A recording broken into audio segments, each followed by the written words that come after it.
जय श्री राम। परम प्रेम मेरे भाई बहन, माघ कृष्ण चतुर्थ्याम तो प्रादुर्भूतो गणेश्वरः। माघ कृष्ण चतुर्थी को ही गणेशोत्पत्ति, गणेश जी की उत्पत्ति हुई थी, उत्पन्न हुए थे वो हम सभी भक्तों का कल्याण करने के लिए। इस दिन भालचंद्र नाम के गणेश जी की पूजा होती है। माताएं बहनें अपने संतानों की रक्षा के लिए, दीर्घायु की कामना के लिए व्रत करती हैं, और जो भी संतानवती माताएं बहनें हैं उनको अवश्य करना चाहिए। दिन भर निर्जला रहते हुए चंद्रमा को अर्घ देने के बाद में ये व्रत पूर्ण किया जाता है। और अर्घ का जो समय है काशी में देखेंगे तो 8:48 जो है ये काशी का समय है, और उससे 30 मिनट आगे या उसके बाद का अपने अपने शहर का समय देख करके आप लोग कर सकते हैं।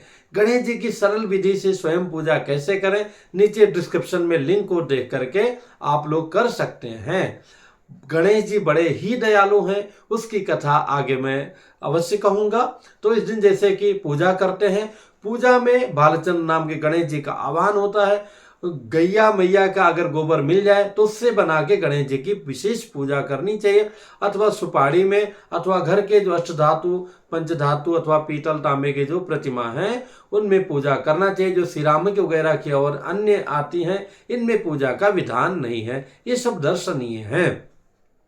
और संध्या वेला में पूजा करनी चाहिए।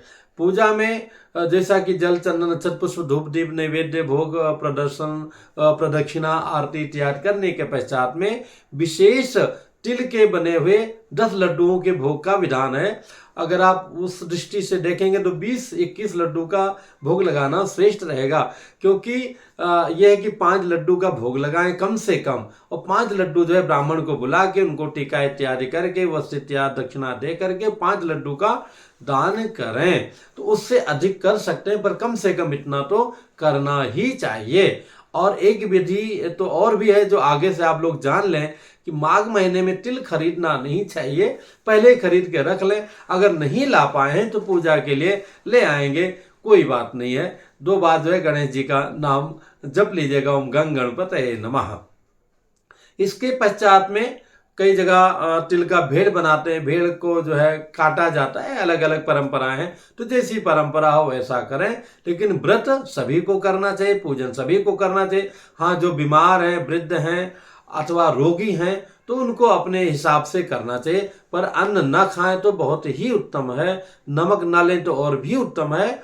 हालांकि निर्जला रह पाए तो कहना ही क्या है, पर स्वास्थ्य को ध्यान में रखते हुए अवश्य करने का प्रयत्न करना चाहिए। जो हमारी माताएं बहनें अशुद्धि अवस्था में, मतलब पीरियड्स वगैरह में, अथवा घर में कोई सूतक वगैरह है, उनको केवल व्रत के नियम का पालन करना चाहिए, और पूजा पाठ किसी अन्य से करा लेना चाहिए। कोई न करने वाला हो तो बिना पूजा पाठ किए रहना चाहिए, और कम से कम 5 दिवस हो चुका हो उसके बाद ही करना चाहिए शुद्धि का।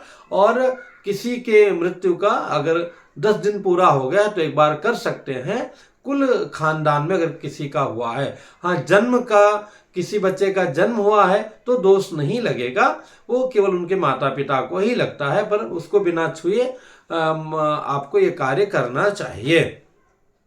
और इसके बाद में पूजा करने के पश्चात में कथा श्रवण करना चाहिए। इसकी कथा भी जो है अति प्राचीन है, सतयुग की कथा है कि महाराज हरिश्चंद्र जी बड़े ही सत्यवादी थे। आप सभी लोग जानते हैं, प्रजा को बहुत अच्छे तरह से पालन पोषण करते थे। उनके राज में कोई बहरा, कोई काना, कोई गूंगा, कोई दिव्यांग, कोई भी ऐसा नहीं था। सब लोग सुखी थे और अपनी अपनी जीविका चला रहे थे।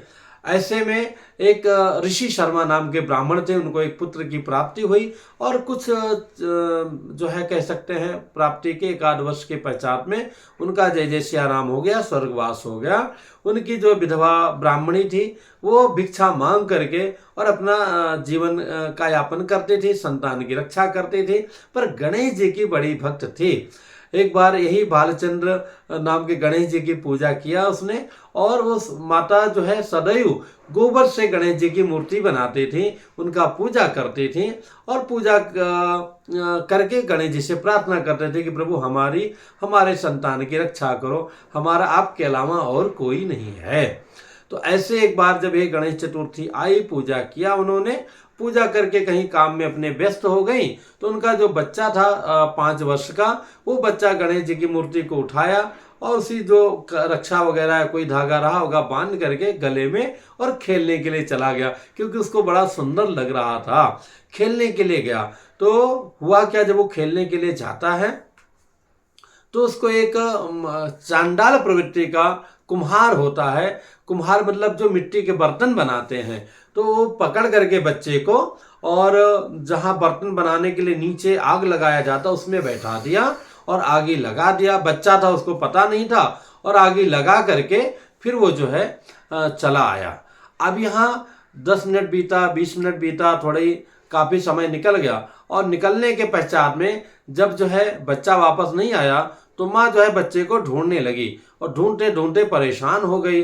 अब ऐसे कैसे करके पूरी रात्रि बीत गई और माँ रोते रोते उनका बुरा हाल हो गया। सोचिए उस माँ का क्या होगा जिसका 5 साल का बच्चा ऐसे गायब हो जाए। फिर वो होते होते परेशान होकर के राजा के यहाँ पहुंचती हैं और वहाँ जो है प्रार्थना करती कि महाराज कल रात्रि से ही हमारा बच्चा गायब है, कृपा करके उसको ढूंढवाया जाए। मैं बहुत प्रयत्न की हूँ, प्रयत्न करके थक गई हूँ। महाराजा भी बड़े दुखी होते हैं, हरिश्चंद्र जैसा राजा तो क्या कहना है। तो दुखी होकर के उन्होंने भी सैनिकों से कहा कि जाओ बच्चे को ढूंढ के लाओ, बच्चों से पूछो, नगरवासियों से पूछो, आसपास के घरों को देखो, जहां भी मिले वहां से लेकर के आओ। तो जब वो सब सैनिक ढूंढने के लिए जाते हैं, इसी में सुबह की घटना रहती है जब वो कुम्हार जिसने बच्चे को अपने आवा में बैठा करके आगी लगा करके चलाया था, तो जाके देखा कि अब बर्तन तो हमारे पक गए होंगे, रात्रि में ही आग लगा दिया था। तो जाके देखता है कि जहां आवा में उसने पानी अग्नि लगाया था वो पूरे जल से भर गया है और वो बच्चा गणेश जी की प्रतिमा को लेकर के वहीं पर खेल रहा है। वो घबरा गया कि अब तो हमारा भेद खुल जाएगा, और वो वास्तविक पापी नहीं था, लोभ के बस पाप किया था। तो वहां से भागता भागता आया महाराज के दरबार में, स्वयं उपस्थित हुआ, प्रणाम किया और कहा महाराज मुझे प्राण दंड न दिया जाए, पहले अभय दान दीजिए तो मैं अपना अपराध कहूंगा। महाराज ने कहा ठीक है, प्राण दंड नहीं मिलेगा, निश्चित रहो, बताओ क्या तुम्हारा अपराध है। तो उसने बताया कि महाराज जो है हमारे जो बर्तन है मिट्टी के पकते नहीं थे, तो इससे हम लोग परेशान हो गए थे। फिर एक जो है तांत्रिक के पास गए। मेरे भाई बहन सबसे हाथ जोड़ करके प्रार्थना है, ये जो तांत्रिक वांत्रिक के चक्कर में मत पड़िए, आपका धन चला जाएगा, धर्म चला जाएगा और कुछ नहीं मिलेगा। जो कार्य मंत्र से हो सकता है, तांत्रिक हैं ऐसा नहीं है, उनके द्वारा भी कुछ कार्यों की विशेषता है, पर वो हजारों कई 10,000 में एक हैं, बाकी 9,999 सब नकली हैं, आपको लूटने के लिए आवरण धारण करके रूप बदल करके बैठे हैं। तो उसने कहा महाराज हमने उसमें बच्चे को तांत्रिक के पास गया था, क्योंकि हमारा जो है बर्तन पकता नहीं था अच्छे से, तो बिकता नहीं था, उसका मूल्य नहीं मिलता था। तो तांत्रिक ने हमसे धन वन लिया और कहा कि एक बच्चे की बलि दे दो, तुम लकड़ियों के साथ में बच्चे को जला दोगे तो निश्चित ही जो है तुम्हारा बर्तन पकने लगेगा, सारा कुछ दोष दूर हो जाएगा, उसको बलि मिल जाएगा।